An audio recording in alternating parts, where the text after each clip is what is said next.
기독교는 사랑의 종교입니다. 사랑의 종교라고 하는데, 그런데 세상 사람들이 비판하기를 왜 그렇게 배타적이냐 이렇게 말을 하죠.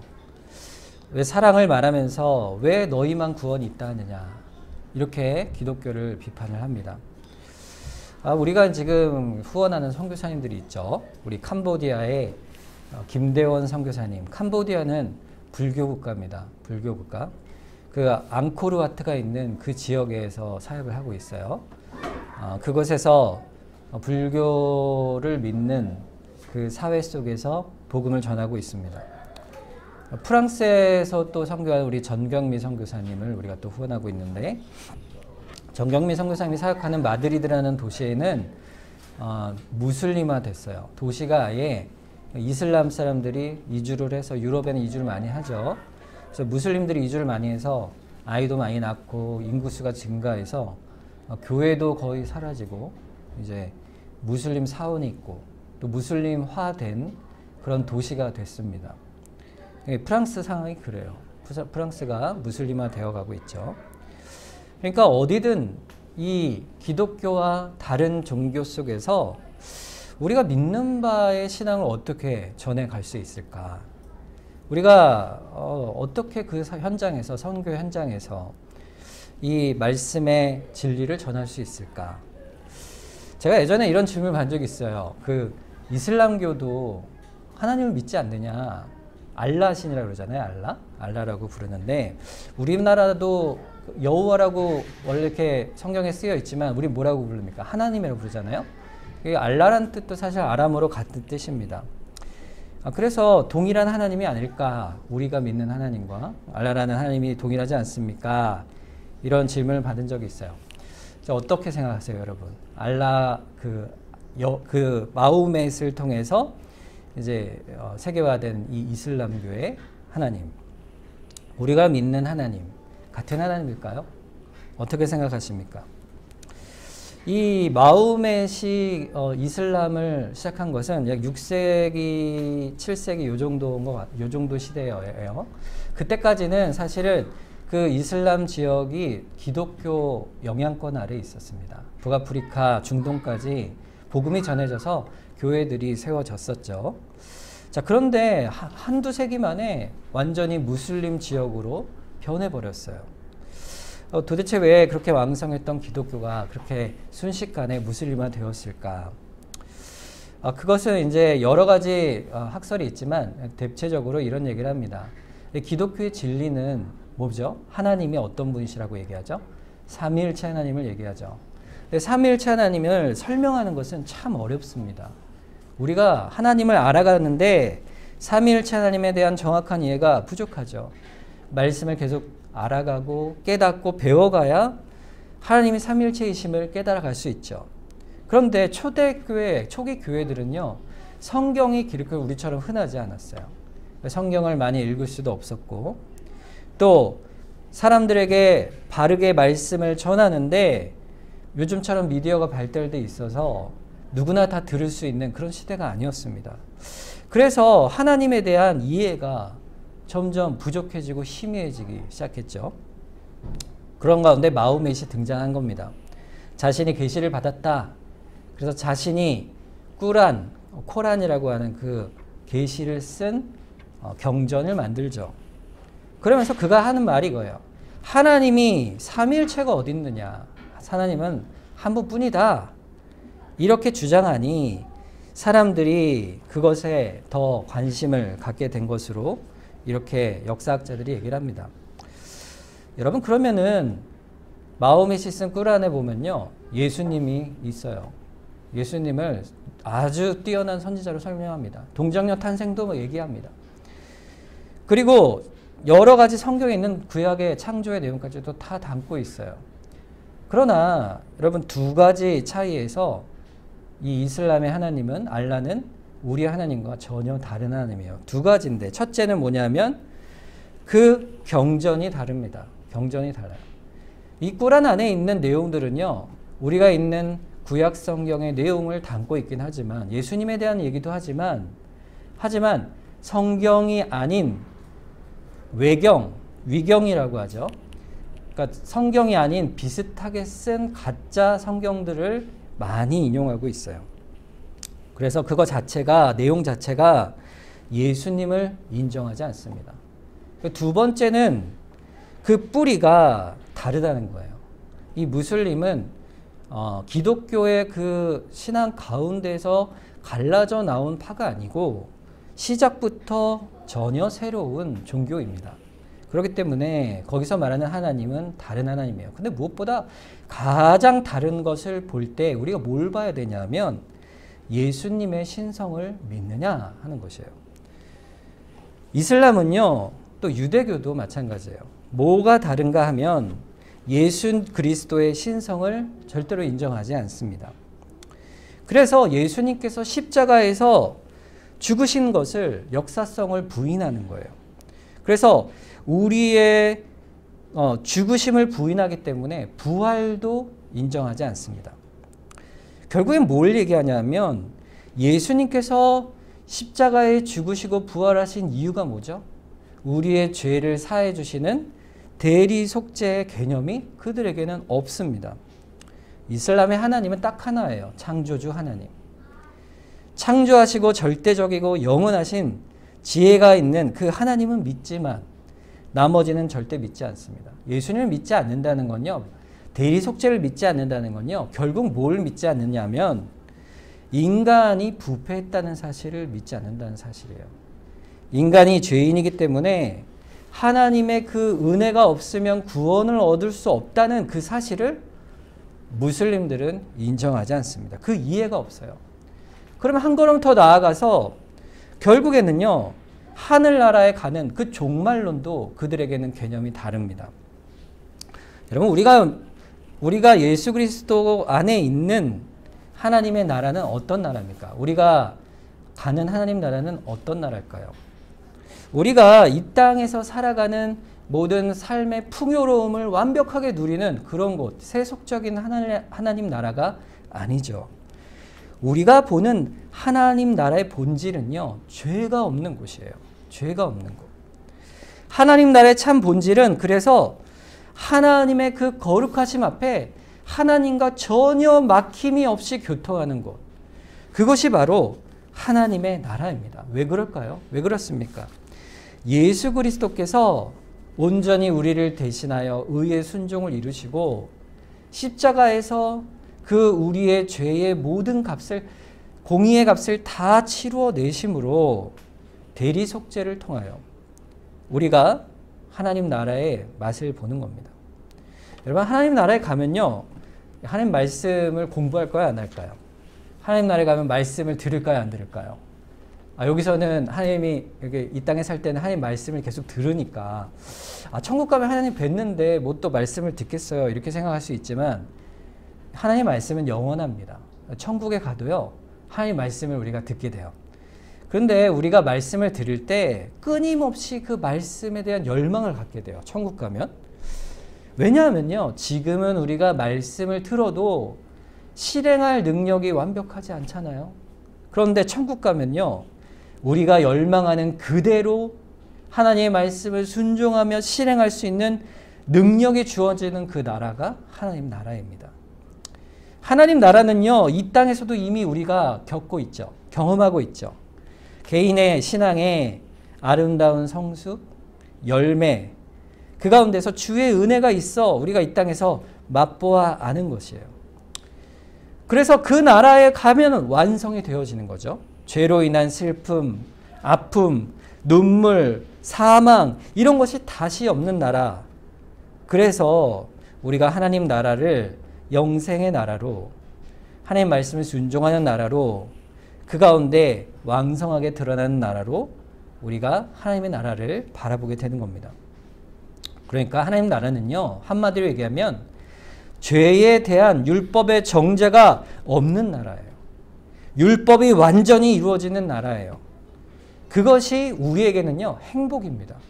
하나님의 법이 우리 안에서, 우리 삶에서 완전히 이루어져서 결국 마귀와 사망의 권세가 미치지 못하는 나라, 그 나라가 하나님의 나라예요. 우리가 믿는 하나님 나라죠. 한마디로 얘기하면 그리스도의 그 대속의 은혜로 인하여 죄가 없는 그 나라가 하나님 나라요. 그로 인해서 하나님과 완전한 사귐이 있는 나라가 하나님의 나라가 되는 겁니다. 그 나라가 어떨까요? 우리 가보지 않으면 모르겠죠. 그러나 이 땅에서도 우리가 맛보아 압니다. 우리가 이 땅을 살 때 슬픈 일이 있고 어려운 일이 있습니다. 낙심이 될 때도 있고 육신의 질병으로 고통받을 때도 있고요. 하나님 앞에 엎드려서 울며 기도하죠. 하나님 어찌 저에게 이런 일을 주십니까? 어떨 때 원망도 하고 하나님 왜 나를 붙드시지 않습니까? 기도하고 쭉 하나님께 엎드려 울 때 그때 하나님께서 어느새 주의 말씀을 기억나게 하시죠. 주의 말씀으로 인해 내가 너와 함께한다. 너는 내 자녀라. 평안을 주시고 결국에는 우리 마음에 기도 속에 감사의 고백을 나오게 하세요. 아, 주의 은혜가 내게 참 족하도다.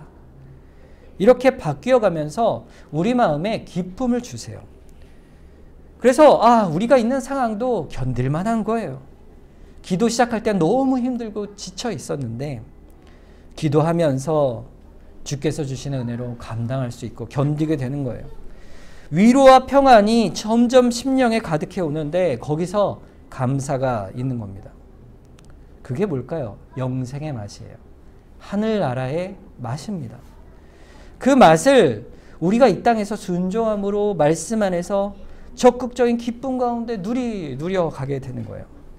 이 땅에서도 하나님의 나라를 맛보게 하십니다. 그런데 여러분, 이슬람의 종말로는요 달라요. 이슬람의 하나님 나라는 달라요. 어떤 나라일까요? 이슬람의 나라는 아주 가부장적입니다. 천국에 가잖아요. 그러면은 남자들은요 부인이 보통 한 20명 정도 있어요. 좀 잘했다 싶으면 한 70명까지 가능하대요. 부인이 70명이 되는 게 상이라고 하니까 좀 저는 좀 생각이 좀 어려운데 생각해 보세요. 부인이 30명 있어요. 그러면 하루에 한 명씩 만난다고 쳐보세요. 자, 그러면 한 달 동안 하루 한 명씩 만나면 어떨 것 같으세요, 여러분? 뭐 한 명씩 한 마디씩 해도 바가지를 긁어도 한 달 동안 말할 수 없는 천국이 될 수가 없겠죠. 반대로 여성으로 생각해 보세요. 여성들도 속 썩이는 남편이 30명 있다. 말할 수 없는 힘듦이 있겠죠. 이게 낙원의 개념이요. 게다가 거기는 여자들은 아예 없어요. 개념이 없어요. 남자 중심적이에요. 천국에 가면 남자들은 많은 부인을 얻지만 여성들에 대한 천국의 개념은 없습니다. 말이 안 되죠. 개념 자체가 그래요. 왜 그럴까요? 왜 이렇게 세속적일까요? 그것은요, 한 가지 이유 때문이에요.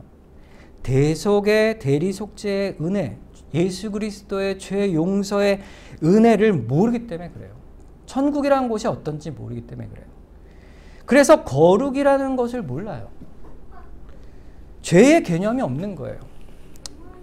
그들이 어떻게 천국을 간다고 얘기하냐면 자기 의로 가는 거예요. 자기가 어떤 구원을 얻을 만한 일들을 행하여 그래서 구원을 얻는다. 잘못한 것보다 잘한 것이 많으면 되는 거예요. 자기 의로 가는 거죠. 그렇기 때문에 예수 그리스도 안에서의 죄사함의 은혜가 필요가 없는 겁니다. 그래서 죄의 심각성이 드러나는 것이고 그 거룩을 소망하지 않는 거예요. 죄의 심각성이 그들에게는 없는 거예요. 그러니까 결론은 예수 십자가가 없으면은 하나님의 나라는요 결코 거룩한 나라가 될 수가 없는 거예요. 예수의 십자가의 그 대속의 은혜와 부활의 은혜가 있을 때에야 하나님 나라는 의로운 나라요, 거룩한 나라요, 죄가 없는 나라요, 소망의 나라가 될 수 있는 거예요. 그래서 사망이 없는 나라가 되는 것입니다. 예수님이 없는 종말의 낙원이라는 것은요 그냥 세속적인 나라가 될 수밖에 없어요. 어떤 사람은 어디 가서 무슨 영화를 누리겠어요. 천국에 가서 누리겠다. 누구는 크게, 누구는 작게. 그렇게 생각하는 겁니다. 거기에는요 소망이 없는 거예요. 여러분 그런 것을 알수록 참 안타까워요. 최근에 이란에서 한 사건이 있어서 요즘 폭동이 일어나고 있죠. 그 무슬림 한 젊은 어떤 여성이 경찰에 의해서 폭력을 당해서 사망한 사건입니다. 근데 그 이유가 뭐냐면 히잡이라는 이게 여성들이 쓰는 이렇게 머리에 쓰는 게 있거든요. 무슬림들은 몸을 가려야 돼요. 왜냐하면 남자들에게 이 성욕을 느끼지 않게 몸을 가리는 게 율법이에요. 꿀안의 율법이에요. 그러니까 머리를 다 가리고 심한 데는 아예 눈만 이렇게 하게 되죠. 근데 그거를 쓰지 않았다는 이유로 경찰이 폭행을 해서 사망을 한 거예요. 그래서 요즘 너무 가혹하죠. 너무 가혹한 일이에요. 이 모습 속에서 이 사회적 구조와 종교의 모습 속에서 이 죄된 모습, 참 비참한 모습이 그대로 드러나는 거 아니겠습니까? 여성의 인권이 전혀 없죠. 그 율법이란 이유로 사람들을 폭행으로 죽이는, 사실 어떤 사회든 그런 문제들이 있습니다. 인생의 비참함이 있죠. 여러분, 그러나요, 종교는요, 인본주의적 관점에서 보면요, 각 나라 문화 속에서 각자 도덕을 세워가는 중요한 역할을 합니다. 하나님께서 사실은요, 이 세상 종교들도 하나님께서 두신 거예요. 왜냐하면 이 타락한 세상의 죄악이 번성한 중에 일반적인 도덕과 교육을 시켜주시기 위하여, 그 양심과 도덕적 관념 속에 세우기 위하여 일반적 종교의 긍정적인 측면을 하나님께서 사용하시는 거예요. 그래서 세상이 완전히 죄 가운데, 욕심 가운데 떨어지지 않도록 세상의 법과 종교를 두셔서 인간의 양심을 보호하고 긍정적인 모습에 기여하게 하신 것이죠. 여러분, 그러나 그 긍휼, 그 안에 나타나는 종교적인 긍휼, 종교적 자비, 겸손, 또 눈물과 따뜻한 마음이 그 종교 속에 있을지라도, 그러나 예수님이 이 땅에 오신 것은 결코 그것 때문이 아니라는 거예요. 무엇 때문에 오셨을까? 오늘 본문에 4절과 5절에 그 이유가 나옵니다. 죄를 짓는 자마다 불법을 행하나니 죄는 불법이라. 그가 우리 죄를 없애려고 나타나신 것을 너희가 아나니 그에게는 죄가 없느니라. 주님이 오신 이유가 뭐예요? 우리의 죄를 없애려고 오셨다 그랬어요. 주님이 오신 것은요, 이 땅에 근본적인 죄가 있음을, 그 문제를 우리가 해결할 수 없음을, 아무리 도덕이 있고 종교가 있고 법이 있고 윤리가 있다 해도 그 죄의 지배 세력에서는 결코 벗어날 수가 없기 때문에 그렇습니다. 그 죄의 세력에서 우리를 구원하시기 위해 오신 거예요. 그러니까 하나님을 섬겨가는 영적 관점에서 보면 그리스도의 은혜가 없고 그리스도를 부인해가고 주님 앞에 회개하고 나오는 은총이 없으면 구원이 없는 거예요. 구원이 없는 거예요. 구원이 없기 때문에 결과적으로 복음에 적대적으로 나아가면 나아갈수록 결국 악한 죄와 마귀의 성향이 드러나게 되어 있는 것입니다. 그래서 일반적인 도덕 차원에서는요, 그들과 화합할 수 있고 그들과 교제할 수 있대 영적 진리의 차원으로 들어가면 대적을 피할 수가 없게 되는 겁니다. 여러분, 그럼 우리가 이 세상을 살아가잖아요. 우리 주변에, 우리가 다종교 사회에 살고 있죠. 우리 주변에 예수 믿는 사람만 있지 않잖아요.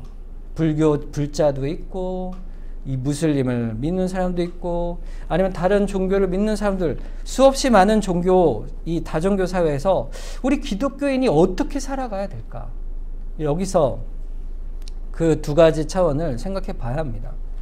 도덕적이고 사회가 평화롭고 질서를 유지해가며 좀 더 인간적인 나눔이 있는 사회를 만들기 위해서는요, 우리는 각각 종교의 차이에 관계없이 협력하고 손을 잡아야 한다는 원칙은 100번 맞는 일이에요.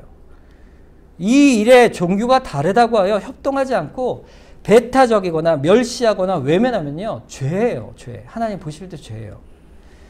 왜 그럴까요? 하나님이 뭐라고 우리에게 명령하셨습니까? 이웃을 사랑하라, 원수를 사랑하라 말씀하셨죠. 주의 말씀 속에 그 원수의 개념이 뭘까요? 주의 말씀 속의 원수의 개념, 개인의 감정으로 어떤 사람과의 관계에서 원수를 맺을 수 있죠. 그 원수를 넘어서는 거예요. 그 원수됨이란 서로 다른 것을 말해요. 다름을 말해요. 종교의 다름, 문화의 다름, 성별의 다름, 가치관의 다름, 어떤 장애가 있고 없고의 다름, 모든 범위에서 다 다름이 있을 수 있죠. 그 다름을 넘어서라. 이게 원수를 사랑하는 말씀의 의미입니다. 여러분, 누가복음 10장에 하면 사마리아인의 비유가 있어요. 이 사마리아인의 비유가 그것을 그대로 드러내고 있어요. 원수를 사랑하는 것이, 이웃을 사랑하는 것이 무엇이냐. 여러분, 유대인과 사마리아인 사이에는요, 서로 원수 같은 관계였어요. 종교적인 일치가 없고 서로 간에 원수와 그 비난과 탄압이 있었던 이 유대인들이 사마리아인을 그렇게 비방하고 배타했죠. 마치 짐승처럼 개처럼 여겼다. 이렇게 되어 있어요. 그러니 사마리아인 입장에서 유대인이 어떤 사람이겠어요? 원수죠. 얼마나 사무치고 한이 있겠어요. 그런데 이 사마리아인이 도적을 만난 자, 유대인이죠. 유대인을 사랑하고 건져냅니다. 어떠한 차이에도요, 서로 사랑의 대상에서 벗어날 수가 없다는 말씀을 주께서 하시는 겁니다. 어떤 인간적 차이라도 그래요. 무슬림이네. 불교 신자네. 에이, 지옥 가겠네. 차라리 우리랑 사귀지 말자. 넌 저리 가. 이것은 멸시하고 외면하는 것은요, 공격하는 것은요, 도움을 주지 않는 것은요, 하나님께서 절대 금하신 것이에요. 원수를 사랑하고 이웃을 사랑함에. 왜 그렇죠? 도대체 이유가 뭘까? 요한일서 4장 8절에 보면 그 이유가 있어요. 사랑하지 아니하는 자는 하나님을 알지 못하나니 이는 뭐라고요? 하나님이 사랑이시기 때문에 그래요. 분명한 답이 뭐예요? 하나님은 사랑이세요. 사랑하길 우리에게 원하세요. 그래서 오늘 본문 1절이 나오는 겁니다. 보라, 아버지께서 어떠한 사랑을 우리에게 베푸사 하나님의 자녀라 일컬음을 받게 하셨는가. 우리가 그러하도다. 그러므로 세상이 우리를 알지 못함은 그를 알지 못함이라 그랬어요. 생각해 보라 이거죠. 하나님 아버지께서 어떠한 사랑을 우리에게 베풀어 주셨습니까? 어떻게 우리가 하나님의 자녀가 됐죠? 예수 그리스도 안에서 죄사함의 은혜를 받아 그저 값없는 은혜로 하나님의 자녀가 됐죠. 너희가 그것을 알지 못하느냐? 알지 않느냐? 우리가 그러하도다. 이 말이 뭡니까? 내가 바로 그 증거다. 하나님의 사랑의 증거다 이거예요. 하나님의 사랑, 그리스도의 사랑이 내가 증거요. 내가 산 증인이요. 그런 의미에서 우리가 사는 이 다종교 사회에서는요, 사람들과 어울려 나아가는 일 가운데 사회적인 의의를 도모하고 사랑과 선행을 베풀어 가야 돼요. 여러분, 우리가 독립운동을 할 때요, 나라를 빼앗겼을 때 독립선언문을 우리가 기미 독립선언서를 썼잖아요. 그때 몇 명이 썼습니까? 33인 민족 대표가 썼죠. 근데 그 중에요, 대표자 중에 처음 시작한 사람들이 천도교인들이에요. 그래서 15명이 천도교인이 그것을 이제 시작하다가 자기들만 하지 말고 다른 종교 사람들도 모아서 같이 하자. 이렇게 해서 기독교인들을 또 권했죠. 불자들도 권했어요. 그래서 기독교인들이 16명, 불자가 2분, 이렇게 해서 33인이 된 거예요. 이 유림들은요, 거절을 했어요. 그래서 이 불교와 기독교에 한 것이죠. 근데 여러분, 당시 기독교인들 인구가 우리나라에 몇 명이었어요? 몇 프로 정도 됐을 것 같으세요? 상당히 복음이 많이 들어오긴 했지만 당시 2% 정도밖에 안 됐습니다. 그러니까 사회적으로 그 적은 수에도 불구하고 신자로서 사람들이 볼 때 인정받을 만한 신앙의 삶을 살았던 거예요. 왜 그랬을까요? 사랑을 베풀 줄 알았기 때문이죠. 독립의 일에 차이를 두어서는 안 된다. 함께 목숨을 걸고 싸운 거죠. 그런데요, 여러분, 진리의 문제에 있어서는요, 여러분, 다른 면에서는 반드시 우리가 지켜야 할 게 있는 거예요. 그게 뭐죠? 진리의 문제예요. 구원의 문제예요.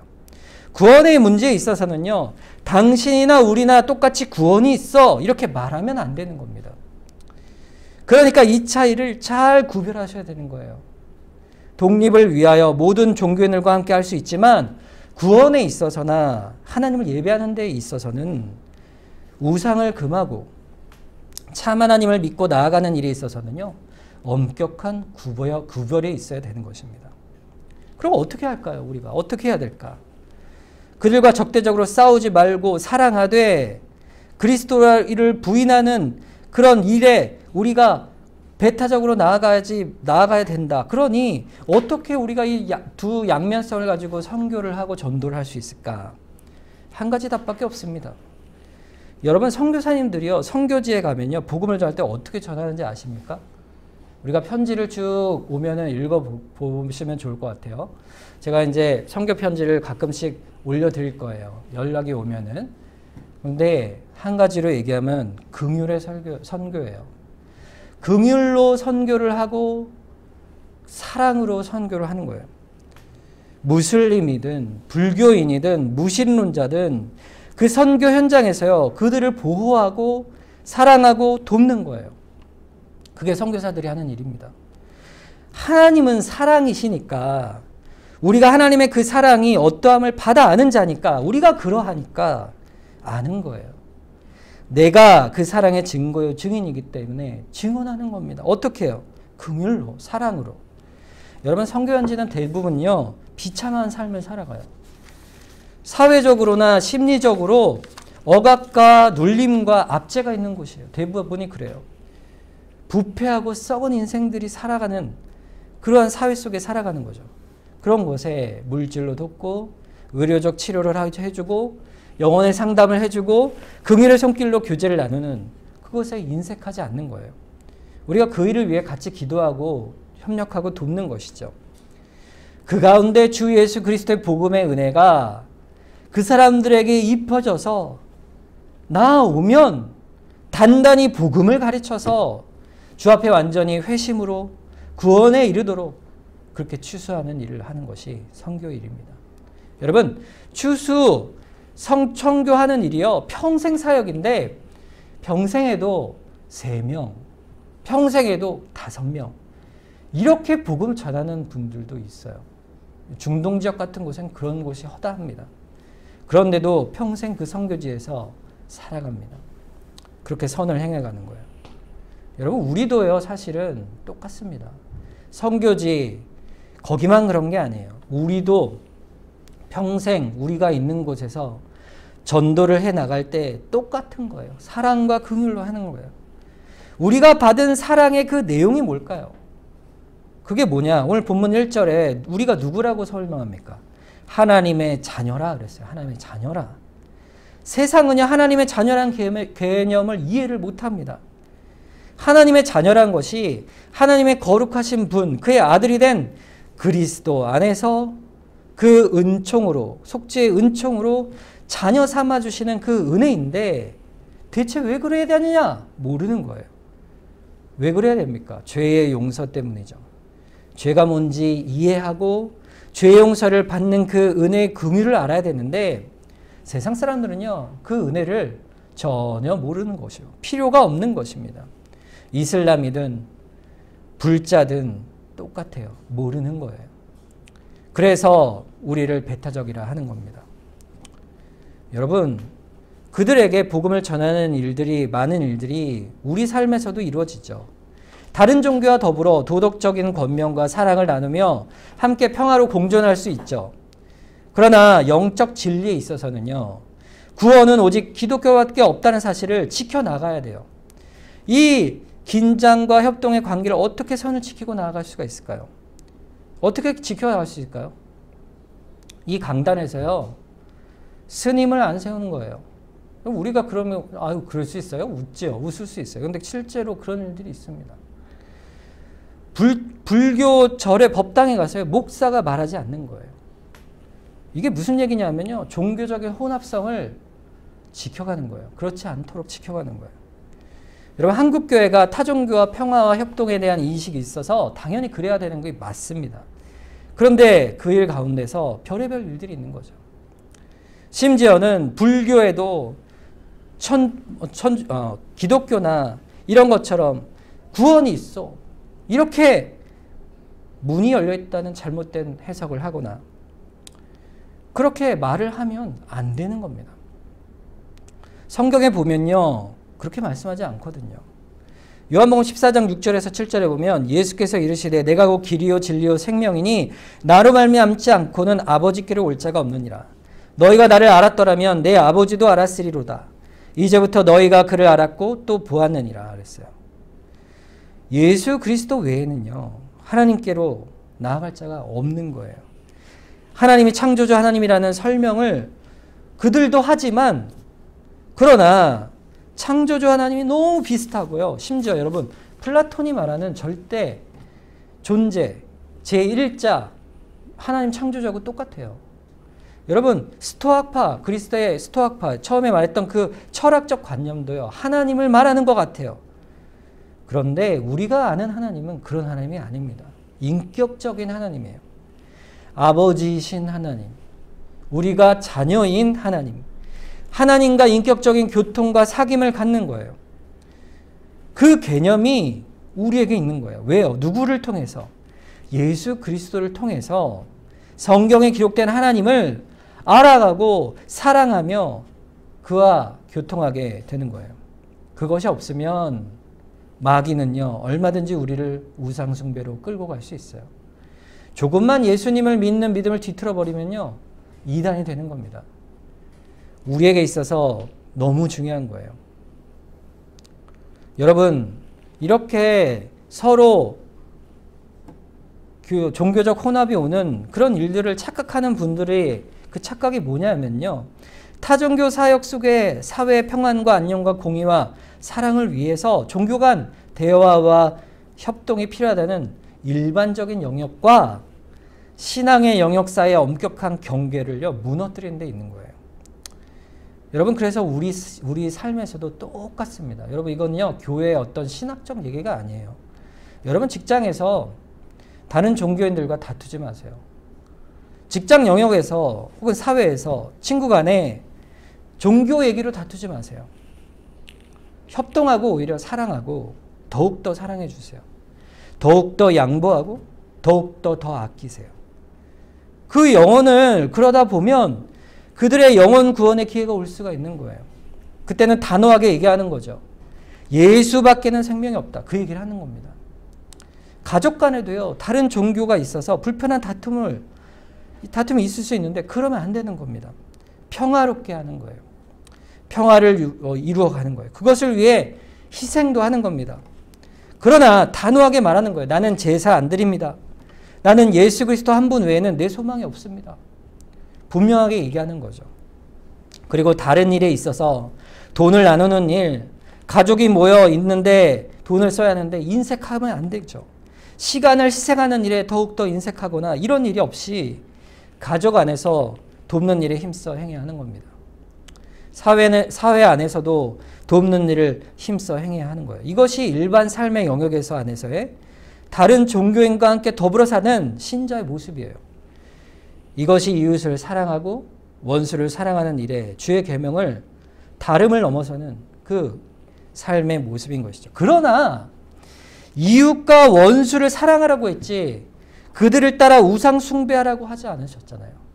결국 거기에 우리의 삶에 복음의 능력이 나타나는 겁니다. 전도의 능력이 나타나는 거예요. 그래서 하나님의 자녀란 2절과 3절에 보면 사랑하는 자들아 우리가 지금은 하나님의 자녀라 장래에 어떻게 될지 아직 나타나지 아니하였으나 그가 나타나시면 우리가 그와 같을 줄을 아는 것은 그의 참 모습 그대로 볼 것이기 때문이니 주를 향하여 이 소망을 가진 자마다 그의 깨끗하심과 같이 자기를 깨끗하게 하느니라 그랬어요. 여러분, 주의 자녀, 하나님의 자녀는요, 어떤 자입니까? 여러분, 부모와 자녀 간의 관계를 우리가 어떻게 알 수 있습니까? 가장 우리가 딱 보면 아는 게 뭐예요? 닮아가는 거죠. 부모하고 닮잖아요, 자녀는. 어릴 때 안 비슷해 보여도요, 아이들이 크면 클수록 부모를 닮아가는 게 보이죠. 이거는 저 사람 닮았네, 아내 닮았네. 당신 닮았어. 맨날 이러죠. 안 좋은 거 보면 당신 닮았어. 좋은 거 보면 나 같아. 이렇게 얘기하잖아요. 그런데 크다 보면요, 분명해집니다. 우리를 닮아가요, 자녀가. 우리가 그와 같을 줄 아는 것은 그의 참모습 그대로 볼 것이요. 그게 무슨 말이에요? 그의 깨끗하신과 같이 자기를 깨끗하게 한다. 우리도 주와 같아진다 이거예요. 그게 우리의 소망이에요. 그게 신앙에 있어서 시금석 같은 말씀이에요. 타종교와 우리 사이에 근본적 신앙 차이가 뭘까요? 그들에게도 지켜야 할 계명이 있고 하루에 4번씩 기도하고 지켜야 할 순종의 계명을 지켜나갑니다. 삶의 규범도 도덕적이죠. 그러나 근본이 달라요. 그들은 자기 의를 쌓는 것이지만 보상으로 낙원에 가지만 기여하는 것이지만 우리가 계명을 지키는 것은요. 그저 예수 그리스도의 거룩과 사랑을 감사하며 닮아가기 때문이에요. 우리는 이미 구원의 은혜를 얻었기 때문에 그저 그리스도와 같은 모양으로 살아가길 원하기 때문에 그 소망을 갖는 겁니다. 그게 하나님의 자녀가 되었단 말이에요. 예수님을 닮길 소망합니다. 아버지를 닮길 소망합니다. 그래서 구원받은 인생은요. 사는 이유가 달라요. 여러분 여러 가지 사는데 재미가 있잖아요. 돈을 목적으로 살아가면요. 돈을 벌어요. 그래서 목적을 다 이루면 어때요? 권력을 원해요. 그래서 그게 삶의 기쁨이 돼요. 그래서 권력을 차지하면 어떨까요?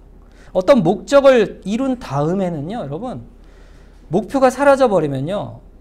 방황을 하죠. 사람들이. 왜 그럴까요? 여러분 그 김연아 선수 예전에 제가 영상을 본 적이 있는데 금메달 딴 이후에 슬럼프가 왔어요. 왜 그랬을까요? 자기가 그 고난의 연습에 매진을 해서 결국 최고의 목적을 이루고 나니까 그 다음엔 목표가 유지될 수가 없는 거죠. 없는 거예요. 목표가. 기술이라는 것은 계속 연습을 반복해야 유지되는데 그 노력을 왜 하겠냐 그거예요. 여러분 뚜렷한 비전이 있어야죠. 여러분 성도는요. 끊임없는 목표가 있는 사람이에요. 어떤 자랑이 되는 목표가 있어요. 그게 뭐죠? 주님을 닮아가는 거예요. 주님을 닮아가는 건요. 다 됐다. 신앙이 이제 그런 신앙이 없는 거예요. 완성됐다 이런 게 없는 거예요. 우리가 그러려면 우리 안에 하나님 안에서 늘 생각하며 늘 머릿속에 있는요. 3가지가 있어야 돼요. 하나님의 뜻을 따라 살아가기 위해서 3가지가 있어요. 첫째는요. 죄가 뭔지를 아는 거예요. 죄가 뭔지를 아는 거예요. 내가 죄인입니다. 이 사실을 아는 거예요. 예수 그리스도의 십자가의 보혈로 모든 죄가 용서를 받았기 때문에 내가 더 이상 죄를 지어도 관계없다. 이러면 안 되는 거예요. 그저 죄에 대한 의식이 예민하고 오히려 죄에 대한 감각이 뚜렷해져서 항상 우리가 올바른 곳으로 가기를 원하는 거예요. 죄 용서를 다 받은 사람이지만 죄의 감각이 뛰어나집니다. 신자의 모습이에요. 2번째는요. 그래서 죄에 대해서 그리스도의 전적인 용서의 은혜를 알기 때문에 기뻐하는 거예요. 기뻐하는 거예요. 내가 죄인이지만 주께 용서를 받은 자라. 2번째는 기뻐하는 거예요. 주 안에 용서의 기쁨. 거기에 행복이 있죠. 마지막 3번째는요. 그래서 주님을 닮기를 원하는 거예요. 내가 주님처럼 되고 싶습니다. 결국 그래서 주님을 뵙기를 원합니다. 그걸 소망하는 거예요. 그것이 하나님의 자녀됨의 모습입니다. 어떻게 그렇게 될 수가 있을까요? 본문 9절 말씀에 하나님께로부터 난 자마다 죄를 짓지 아니하나니 이는 하나님의 씨가 그 속에 거함이요 그도 범죄하지 못하는 것은 하나님께로부터 났음이라. 하나님께로 났다는 건 뭐예요? 하나님의 자녀죠. 하나님의 자녀는요 어떤 사람이에요? 하나님의 씨가 안에 있는 사람이에요. 여러분 안에 하나님의 씨가 있는 거예요. 여러분 하나님의 씨가 어떤 씨일까요? 어떤 씨가 들어있을까요? 하나님의 말씀이죠. 그 씨는 하나님의 말씀입니다. 또 그 씨는 뭐냐 하면 그 말씀을 가지고 역사하시는 성령님의 영향력이에요. 그 영향력을 우리는 감화력이라고 합니다. 감화력. 여러분 감화라는 말을 제가 사전을 찾아봤더니 어떤 영향을 받아서 생각과 뜻이 좋은 곳으로 변화되어 간다. 이런 뜻이 감화예요. 그러니까 우리는요. 하나님의 말씀 앞에 성령, 그 말씀을 가지고 역사하시는 성령님의 감화력을 의지하는 자예요. 그게 하나님의 자녀가 되는 유일한 방법입니다. 여러분을 하나님께로부터 난 자요 하나님의 사람으로 만드는 그 씨가 그 말씀으로 역사하는 성령의 감화예요. 그거 안에 항상 거해야 되는 거예요. 성령의 감화력이 우리를 그 죄 가운데 그냥 있지 않게 하시는 거예요. 그래 못하게 하시는 거예요. 죄와 항상 싸우게 하시는 거예요. 그게 성령의 감화력입니다. 그래서 10절과 12절에 보면 이러므로 하나님의 자녀들과 마귀의 자녀들이 드러나나니 무릇 의를 행하지 아니하는 자나 또는 그 형제를 사랑하지 아니하는 자는 하나님께 속하지 아니하니라. 그 감화력은요, 변화를 얻는다고 했잖아요. 어떤 변화요? 죄에서 의로, 무관심에서 사랑으로 변화되어 가는 겁니다. 그래서 11절 우리는 서로 사랑할지니라. 이는 너희가 처음부터 들은 소식이니라. 우리에게 주신 계명이 뭡니까? 사랑이죠, 사랑. 그래서 12절 가인과 같이 하지 말라. 그는 악한 자에게 속하여 그 아우를 죽였으니 어떤 이유로 죽였느냐? 자기의 행위는 악하고 그의 아우의 행위는 의로움이니라. 여러분, 가인이요 제사를 드렸잖아요. 가인의 심령에 뭐가 없었습니까? 가인이 제사를 드린다. 제사는 뭘 드리는 겁니까? 내가 주님 앞에 죽을 자요. 주의 용서의 자비로 사는 자요. 주님이 우리의 생명의 주인이시오. 나의 창조주시오. 나는 그 앞에 피조물입니다. 그 관계를 알고 고백하는 게 제사요, 예배 아니겠어요?